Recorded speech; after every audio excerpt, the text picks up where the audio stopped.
Tawagin niyo na lang akong Eric at hindi ako proud sa bala ko nung gabing yon.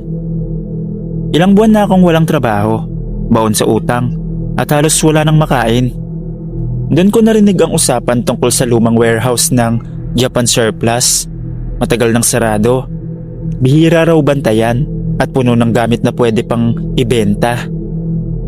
Wala namang tao ron, matagal nang abandonado, sabi ng kakilala ko. Bandang 11:11 ng hating gabi ako dumating. Nakatayo ang warehouse sa dulo ng industrial area. Malaki at kalawangin, halos nilamon na ng dilim. Walang ilaw sa paligid, tanging buwan lang ang nagbibigay ng konting liwanag sa bakal na pinto at sirang bintana. Habang papalapit ako, tahimik masyado ang lugar. Para akong pumasok sa isang espasyong hindi na ginagamit o hindi na dapat ginagalaw. May maliit na siwang sa gilid ng pinto. Doon ako pumasok. Pagpasok ko pa lang, bumungad agad ang amoy. Halo ng lumang kahoy, grasa at alikabok na ilang taon nang hindi ginagalaw. Nakahilera ang mga kahon. May mga sirang appliances, cabinet, upuan at kung ano-ano pang Japan Surplus na hindi na naibenta. Naglakad ako papasok, maingat at tahimik. Tanging yabag ko lang ang naririnig ko. O yun yung akala ko. May kumalabog. Napahinto ako. Parang may nahulog na kahon sa kabilang dulo ng warehouse. Tinapatan ko ng ilaw. Wala akong nakita. Pero may napansin akong kakaiba. May mga bakas ng paa sa alikabok. Hindi akin. Mas maliit. Papunta sa direksyong kinaroroonan ko. Kinabahan ako. Pusa lang yan. Bulong ko sa sarili ko. Pero habang naglalakad ako, parang may kasabay na hakbang. Isang segundo ang pagitan. Laging nasa likod ko. Huminto ako. Huminto rin ang tunog. Paglingon ko, wala naman. Sa gitna ng warehouse, may isang lumang mesa at upuan. Nakapwesto silang parang may gumagamit pa. Sa ibabaw ng mesa, may lumang logbook na nakabukas. Pero hindi ko mabasa ang laman. Parang nabura ang tinta o parang ayaw magpabasa. Biglang kumurap ang ilaw ng flashlight ko. Sa isang iglap, may nakita akong mga anino sa gilid ng paningin ko. Marami. Hindi malinaw ang hugis, pero alam kong hindi lang isa. Pagharap ko, nawawala sila. Pero pakiramdam ko, nasa paligid pa rin sila.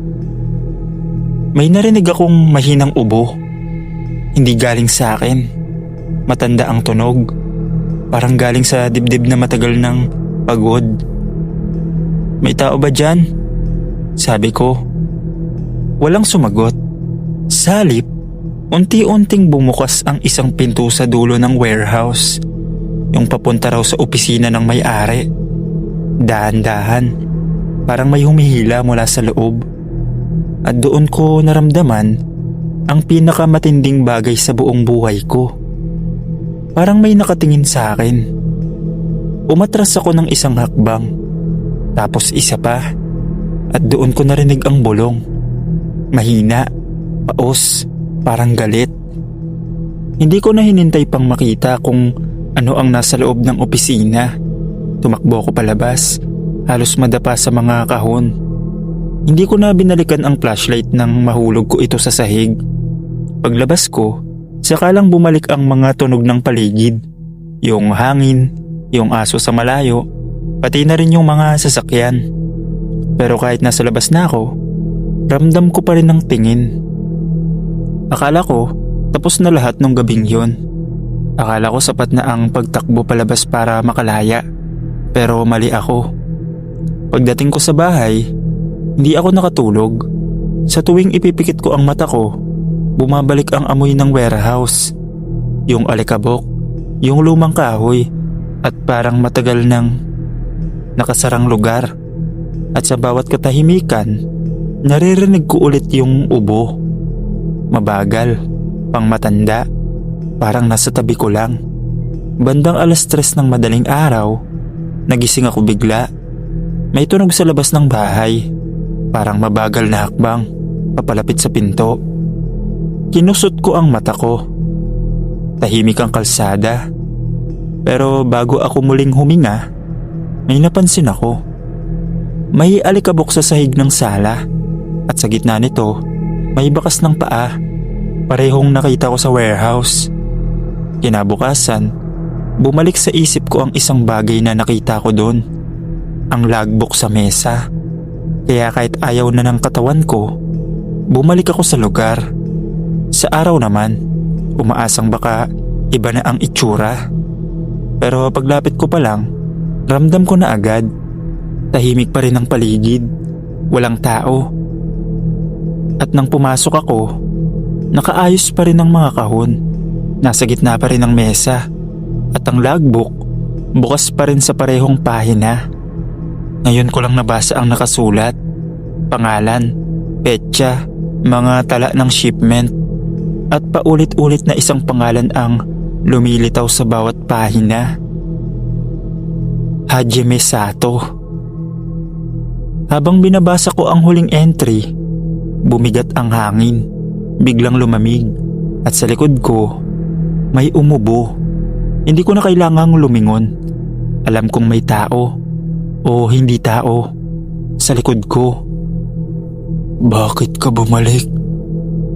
Pausang boses. Dahan-dahan akong humarap.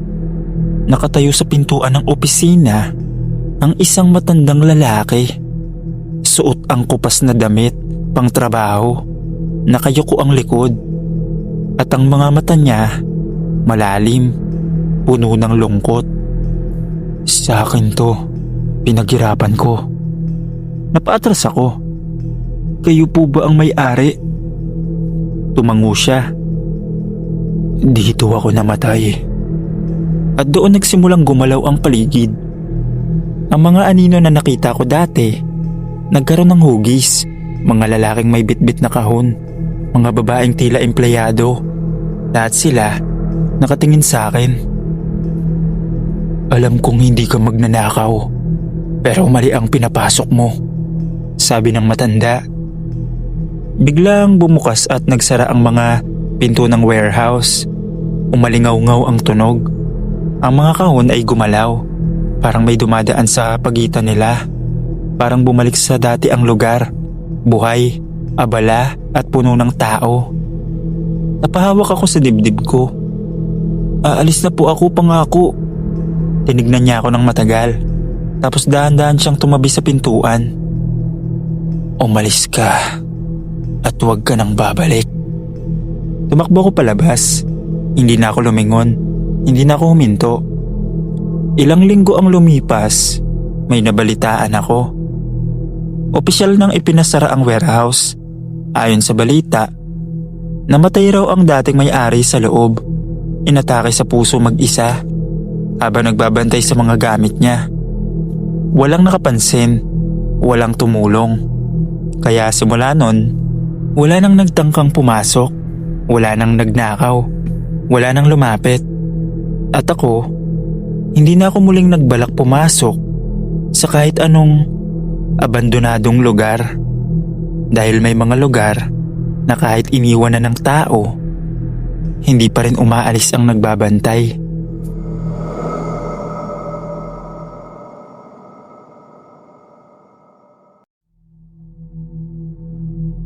Ako si Rodel at 10 taon na akong may-ari ng isang maliit na Japan surplus shop.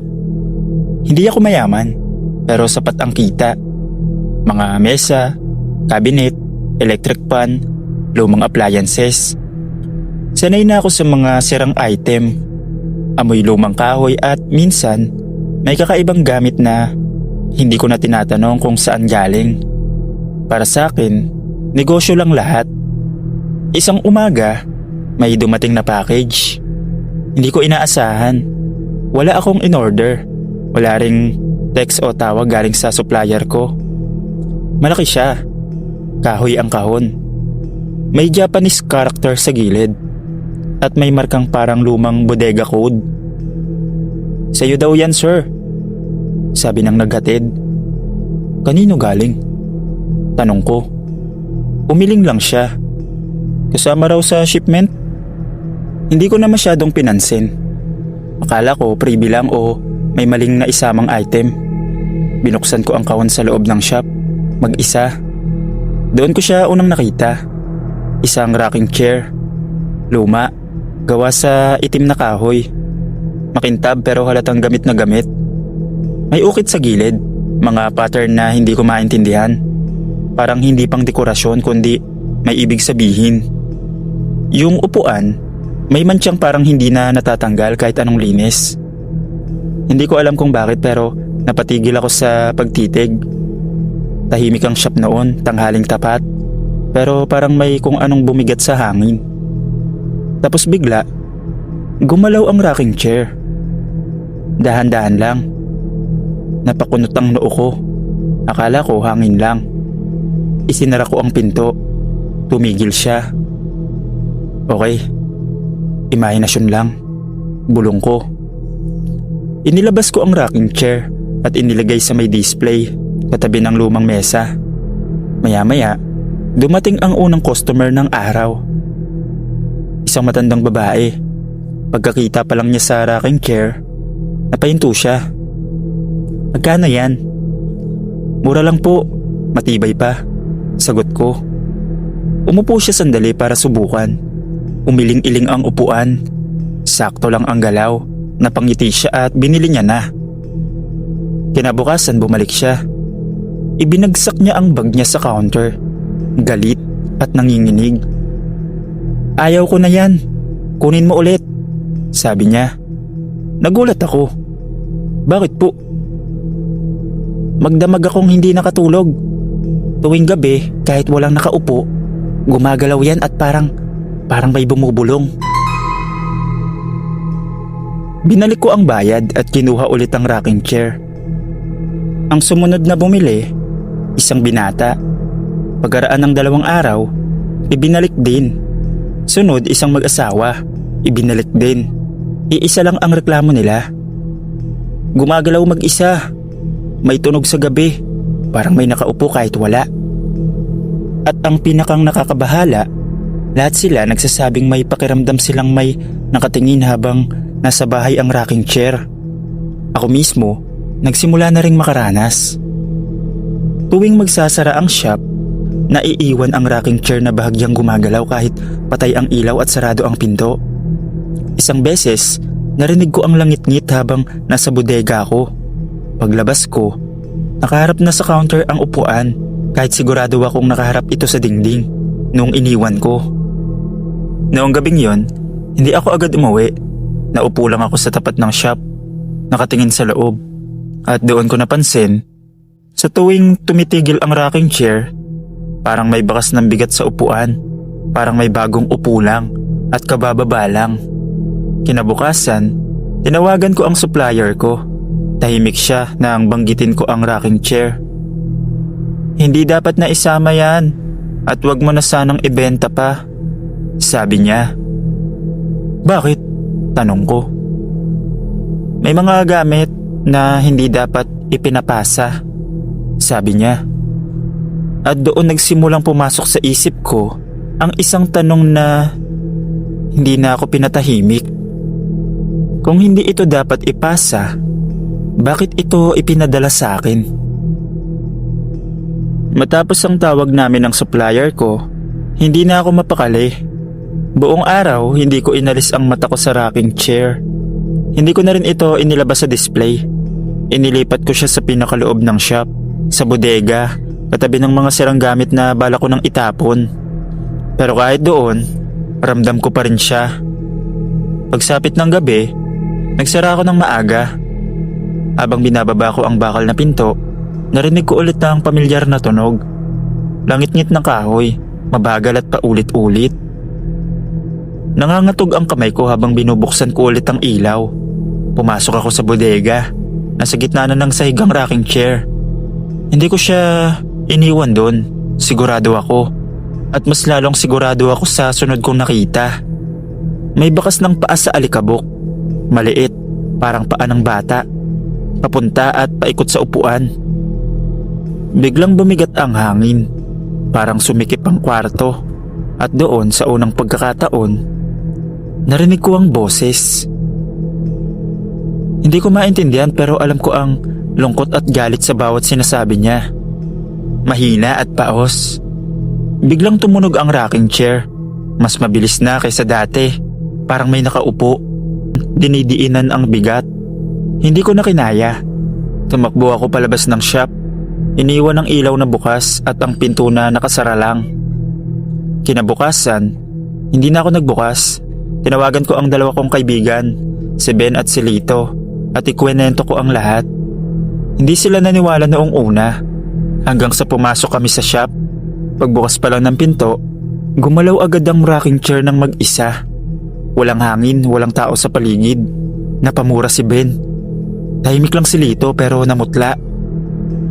Hindi to normal. Kailangan nang mawala yan. Doon namin napagdesisyonan ang hindi ko inakalang gagawin ko kailanman. Sunugin namin ang rocking chair. Gabi na nang inilabas namin ito sa bakanting lote sa likod ng shop. Tahimik ang paligid. Habang binubuhusan namin ng gasolina ang upuan, bigla itong tumigil sa paggalaw. Nang sindihan ko ang posporo, umalingaw-ngaw ang isang sigaw. Galing sa mismong rocking chair. Isang sigaw na puno ng galit. Nang masunog ang kahoy, biglang lumakas ang apoy. Parang hinihigop ang hangin sa paligid. Umalingasaw ang amoy. Hindi lang sunog na kahoy, kundi parang lumang bahay at bulok na tela. At bago tuluyang gumuho ang upuan, nakita ko isang anyo nakaupo, unti-unting natutunaw sa apoy. Pagkatapos nun, biglang tumahimik ang lahat, parang may nawala.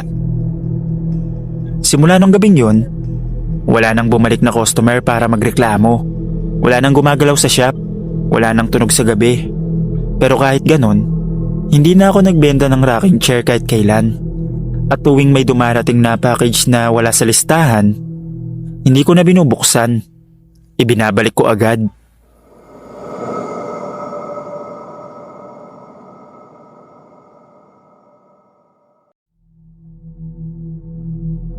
Tawagin niyo na lang po ako sa pangalang Jenna. Hindi ako mahilig sa horror. Hindi rin ako naniniwala agad sa multo. Praktikal akong tao. Kaya nga napunta ako sa isang Japan surplus isang umaga. Naghahanap lang ng murang cabinet at electric kettle. Wala akong inaasahang kakaiba. Akala ko, ordinaryong pamimili lang. Yung surplus shop, nasa likod ng lumang bodega. Tahimik ang lugar, parang bihira nang may pumupunta. Bukas ang pinto, pero walang music. Wala akong marinig na may tendero. Pumasok na rin ako, dahil sayang ang biyahe kung hindi ko itutuloy. Sa loob, maayos ang pagkakaayos ng mga gamit. May mga mesa, upuan, lumang aparador, at mga kortinang may Japanese na sulat. Maliwanag naman ang ilaw, pero may kakaibang pakiramdam. Parang may nakatingin kahit wala naman akong kasabay. Habang nag-iikot ako, napansin kong mas tahimik sa loob. Yung tunog ng tsinelas ko sa sahig na lang ang naririnig ko. Hanggang sa makarating ako sa bandang likod, malapit sa kortinang naghihiwalay sa storage area.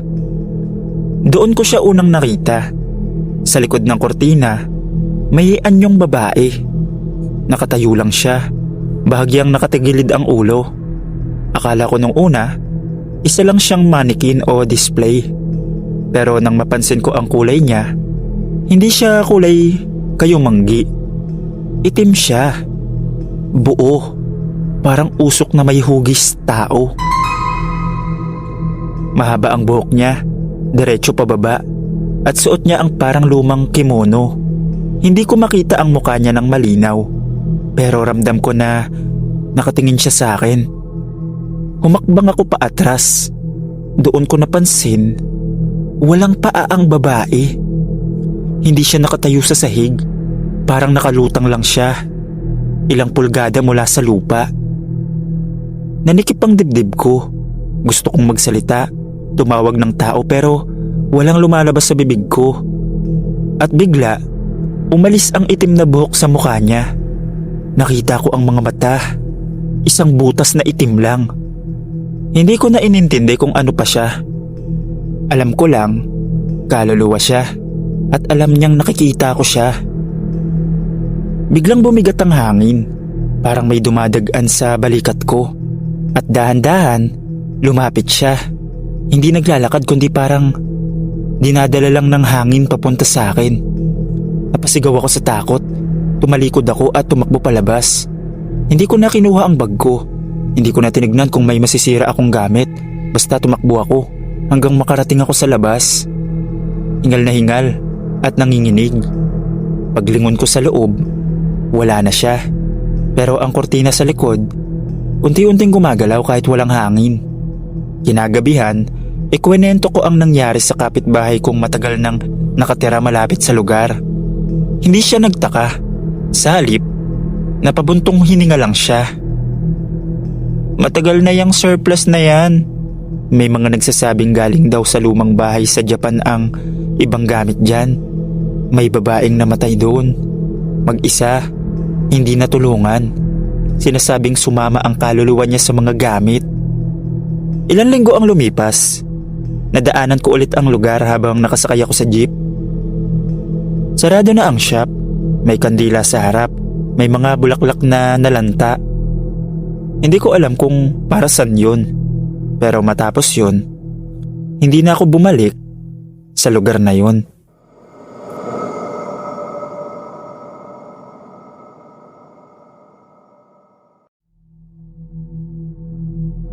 Ang pangalan ko ay Marvin at mahilig talaga ako mag-ikot sa mga Japan surplus.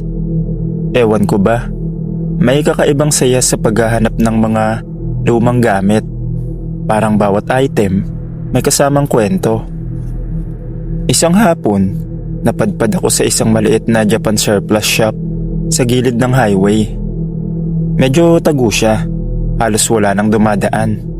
May kalawang na gate. Kupas na ang tarpaulin at tahimik na tahimik ang paligid. Sabi ko sa sarili ko, dito siguro may makikita akong kakaiba. Pagpasok ko pa lang, sinalubong na agad ako ng amoy. Halo ng lumang kahoy, alikabok, at parang mamasamasang tela. Maliwanag naman ang ilaw, pero may kakaibang bigat sa loob. Tahimik. Nag-ikot ako. May mga sirang electric pan, lumang aparador, mga pinggang may Japanese characters, at kung ano-ano pang gamit na halatang matagal nang hindi ginagalaw. Sa dulo ng tindahan, napansin ko ang isang shelf ng mga laruan, mga stuffed toys, robot at mga manika. Isang manika ang tumawag ng pansin ko.